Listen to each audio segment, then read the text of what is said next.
हमारा ब्रह्मांड 13.8 अरब साल पहले एक बहुत छोटे बिंदु से शुरू हुआ था। वैज्ञानिक ऐसा बताते हैं कि उस बिंदु में बहुत भारी मात्रा में मैटर इकट्ठा था और अचानक से किसी घटना की वजह से वह बिंदु बहुत तेजी से फैलने लगा और उसकी गति प्रकाश की गति से भी ज्यादा हो गई।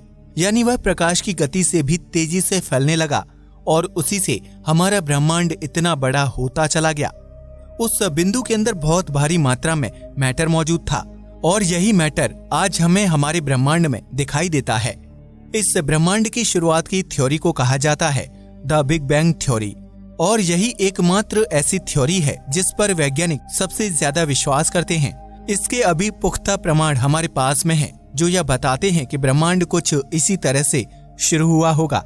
अब जैसा कि हम जानते हैं कि धर्म, वेदों और विज्ञान में हमेशा ही 36 का आंकड़ा चलता आया है और आज भी ऐसा ही है। वैज्ञानिक यह कहते हैं कि उनके द्वारा बताई गई वैज्ञानिक थ्योरी सही है। वहीं वेद और शास्त्र को मानने वाले लोग यह कहते हैं कि उनके वेदों में जो चीज दी गई है वह सही है। यानी ब्रह्मांड को बनाने वाला कोई ऐसा प्रोसेस था ही नहीं, बल्कि किसी भगवान ने या किसी मौलिक शक्ति ने इसे बनाया है। ऐसी ही एक थ्योरी आजकल हमारे बीच काफी ज्यादा फेमस हो रही है, जिसे कहा जाता है वैदिक थ्योरी ऑफ यूनिवर्स। इसमें भी कई सारी बातें बताई गई हैं और सिर्फ इतना ही नहीं, इसमें विज्ञान का भी इस्तेमाल किया गया है। लेकिन यह विज्ञान के द्वारा दी गई थ्योरी को पूरी तरह से सही नहीं मानती है। इसके बारे में जानना काफी ज्यादा इंटरेस्टिंग होगा और इसीलिए आज के इस वीडियो में हम आपको इस थ्योरी के बारे में बताने वाले हैं। हम ये बिल्कुल नहीं बताएंगे कि यह सही है या गलत, इसका निर्णय आप खुद ही ले सकते हैं। हमारा फर्ज है आपको ज्ञान देना और वही आज के इस वीडियो में हम करने वाले हैं। तो बिना समय गवाए आइए शुरू करते हैं आज के इस वीडियो को। ऐसा माना जाता है कि बहुत पहले से ही हम भारतीयों के पास काफी ज्यादा विज्ञान की नॉलेज थी। भारतीय सभ्यता पहली कुछ ऐसी सभ्यताओं में से एक थी जिसमें तारों पर रिसर्च करना चालू किया था। और सिर्फ इतना ही नहीं, हमारे पास कई सारे सुवेद भी थे जिसमें से काफी सारे तो अब गायब हो चुके हैं। उनमें सिर्फ भगवान से जुड़ी बातें ही नहीं बल्कि विज्ञान से जुड़ी बातें भी लिखी हुई थी। पहले के जमाने के लोग काफी ज्यादा इंटेलिजेंट होते थे और इसीलिए शायद तब सबसे बड़ी बड़ी इन्वेंशन भी हुई थी, जैसे जीरो का इन्वेंशन जो आर्यभट्ट द्वारा किया गया था। बिना जीरो के हम मैथ को समझ ही नहीं सकते हैं और अगर हम मैथ को समझ नहीं पाएंगे तो हमारे ब्रह्मांड को समझना तो बिल्कुल नामुमकिन ही है, क्योंकि मैथमेटिक्स को ब्रह्मांड की भाषा कहा जाता है। अगर आप भौतिकी यानी फिजिक्स को पढ़ते हैं या फिर खगोल शास्त्र यानी एस्ट्रोनॉमी को पढ़ते हैं तो उसमें आपको बहुत भारी मात्रा में मैथमेटिक्स का इस्तेमाल करना पड़ता है, क्योंकि इसी की मदद से हम ब्रह्मांड में मौजूद अलग अलग सिमेट्री को पढ़ सकते हैं और उन्हें समझ सकते हैं। विज्ञान के द्वारा दी गई स्ट्रिंग थ्योरी का इस्तेमाल इस वैदिक रश्मि थ्योरी में बहुत ज्यादा किया जाता है। इस थ्योरी के मुताबिक यही ऐसी चीज है जो एक फंडामेंटल यूनिट है हमारे ब्रह्मांड की। जहां विज्ञान स्ट्रिंग पर आकर रुक जाता है, वहीं वैदिक थ्योरी इससे भी काफी अंदर तक जाती है और कहती है कि हमारे ब्रह्मांड की सबसे फंडामेंटल चीज प्रकृति है। इसे वैदिक साइंटिस्ट के द्वारा इस तरह से एक्सप्लेन किया गया है। वैदिक वैज्ञानिक ऐसा मानते हैं कि हमारा ब्रह्मांड हमेशा से ही यहाँ पर मौजूद है और ऐसा कभी नहीं था कि इसका जन्म हुआ। यह अपने आप में ही एक बहुत उलझाने वाला स्टेटमेंट है, लेकिन फिर भी यह समझते हैं कि आखिर यह थ्योरी कहती क्या है। इसके बाद वैदिक वैज्ञानिक बताते हैं कि हमारा ब्रह्मांड मौजूद तो बहुत पहले से था, लेकिन यह इनएक्टिव था, यानी इसमें एक भी वाइब्रेशन नहीं हो रही थी। अब वाइब्रेशन का हमारे ब्रह्मांड से सबसे बड़ा नाता है, क्योंकि इसके बिना हमारा ब्रह्मांड अस्तित्व में नहीं रह सकता। पहले वैज्ञानिक ऐसा मानते थे कि हमारे ब्रह्मांड की सबसे छोटी चीज एटम है। कई सालों तक इसी बात को माना गया, जब तक हमारे पास अच्छे माइक्रोस्कोप नहीं आ गए। फिर एक बार किसी और चीज की रिसर्च करते हुए वैज्ञानिकों ने एक छोटे से पार्टिकल को पकड़ा जिसका चार्ज नेगेटिव था और उसे कहा जाने लगा इलेक्ट्रॉन। और तब वैज्ञानिकों को यह पता चला कि यह तो एटम से भी छोटा है, यानी एटम से भी कई सारी छोटी चीजें हमारे ब्रह्मांड में मौजूद हैं जिन्हें हम अभी तक नहीं खोज पा रहे हैं।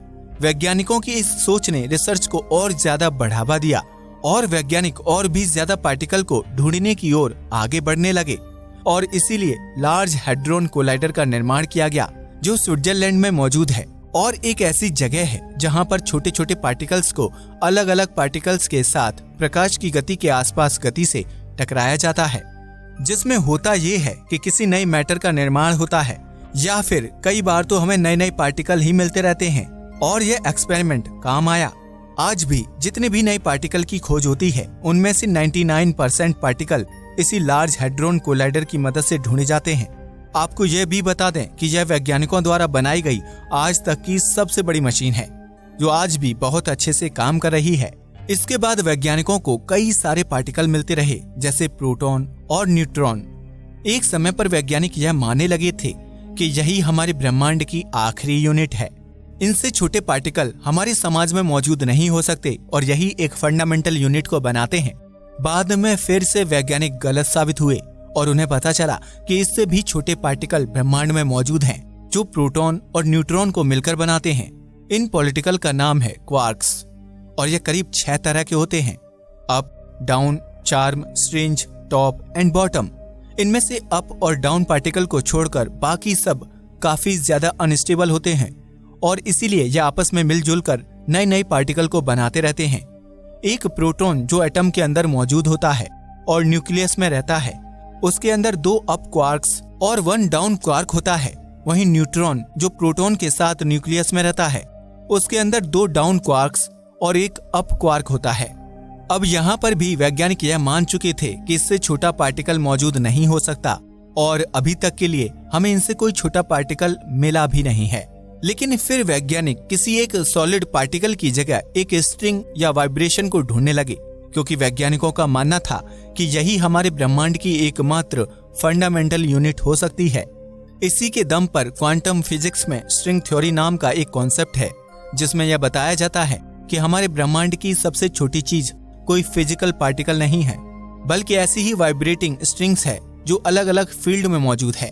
इसका मतलब यह हुआ कि हमारे ब्रह्मांड में कई अलग तरह की फील्ड भी मौजूद हैं और वैज्ञानिकों के मुताबिक इनकी संख्या 16 है।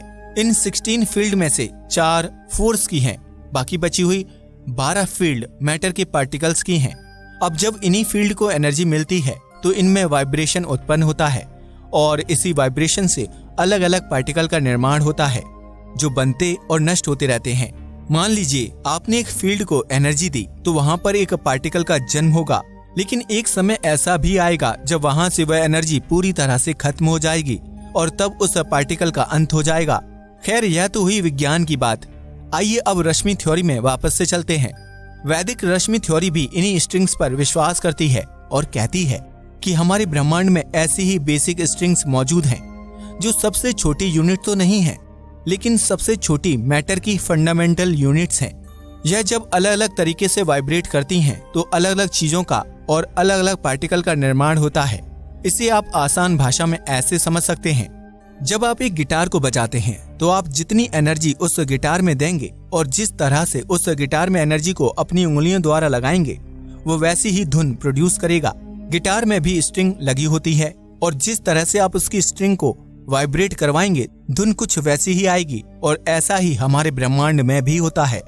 फील्ड को जितना ज्यादा और जिस तरह से एनर्जी मिलेगी, वह उसी हिसाब से अलग अलग पैटर्न में वाइब्रेट करेगी और जैसे वह अलग अलग वाइब्रेशन को उत्पन्न करेगी, वैसे ही अलग अलग पार्टिकल का निर्माण होना शुरू हो जाएगा। वैदिक रश्मि थ्योरी में प्रकृति नाम के भी एक कॉन्सेप्ट को बताया जाता है, जिसमें यह बताया गया है कि हमारा ब्रह्मांड एक समय ऐसे ही स्टेज पर था जब उसमें एक भी हलचल नहीं हो रही थी और यह पूरी तरह से शांत था। इसमें जितनी भी फील्ड मौजूद थी, उनमें जरा सी भी एनर्जी नहीं थी और वह एक भी पार्टिकल को प्रोड्यूस नहीं कर रहे थे और इसीलिए ना ही ब्रह्मांड में रोशनी थी और ना ही टेम्परेचर और ना ही कुछ और था। फिर वेदों के अनुसार यह बताया गया कि जब भगवान की नींद खुली तो हल्का सा वाइब्रेशन हमारे इस फील्ड में उत्पन्न हुआ और उसी से यह वाइब्रेशन धीरे धीरे बढ़ता गया और नए पार्टिकल बनने चालू हो गए। और फिर ऐसे ही हमारे ब्रह्मांड में तापमान का कॉन्सेप्ट आया, फिर लाइट आई और इलेक्ट्रोमैग्नेटिक वेव्स ने भी इस पूरे ब्रह्मांड को भरना चालू कर दिया। अब यहाँ पर सबसे ज्यादा क्लियर करने वाली बात जो है वह यह है कि जरूरी नहीं है कि वहाँ पर हम यह माने कि भगवान या किसी और चीज की आंख खुली या कोई और चीज जिंदा हुई। इसे हम विज्ञान के नजरिए से यह कहकर समझ सकते हैं कि किसी घटना की वजह से या फिर किसी और प्रोसेस की वजह से ब्रह्मांड में मौजूद फील्ड्स में वाइब्रेशन आई और उसी से इतने सारे पार्टिकल का निर्माण हुआ। यह थ्योरी सिर्फ इतने में ही खत्म नहीं हो जाती, बल्कि इसे पूरे 2800 पन्नों में लिखा गया है। और इतने बड़े कॉन्सेप्ट को एक छोटे से YouTube वीडियो में समझाना काफी ज्यादा कठिन है। खैर, इसकी खास बात यह है कि यह विज्ञान की सबसे प्रचलित थ्योरी के मेन कॉन्सेप्ट को उठाती है और सबको जोड़कर एक ऐसी थ्योरी को बनाकर दे देती है जो हर जगह अप्लाई की जा सकती है और इसके रिजल्ट भी बिल्कुल परफेक्ट आते हैं। अभी तक हम मात्र एक ही थ्योरी को बहुत अच्छे से मानते थे, यानी बिग बैंग थ्योरी। लेकिन अब हमारे पास एक और थ्योरी है जिसे हम ब्रह्मांड को समझने के लिए इस्तेमाल कर सकते हैं। कुछ लोग इसे भगवान से जोड़ते हैं, लेकिन हम आपको बता दें कि यह भगवान से कहीं से भी नहीं जुड़ी हुई है। इसमें पूरी तरह से विज्ञान का इस्तेमाल किया गया है और ऐसा भी नहीं है कि विज्ञान का इस्तेमाल गलत तरीके से किया गया हो। बस इस थ्योरी की भी दिक्कत वहीं पर आकर अटकती है जहां पर बिग बैंग थ्योरी की दिक्कतें शुरू होती हैं, यानी इन्हें प्रूफ नहीं किया जा सकता। अब क्योंकि यह वेदों से बनी हुई थ्योरी है, इसलिए इसमें मैथ को भी लगाना काफी ज्यादा कठिन है। आपका इस थ्योरी के बारे में क्या ख्याल है, हमें नीचे कमेंट बॉक्स में जरूर बताइएगा। वीडियो पसंद आया हो तो इसे लाइक कीजिएगा, शेयर कीजिएगा। नमस्कार दोस्तों।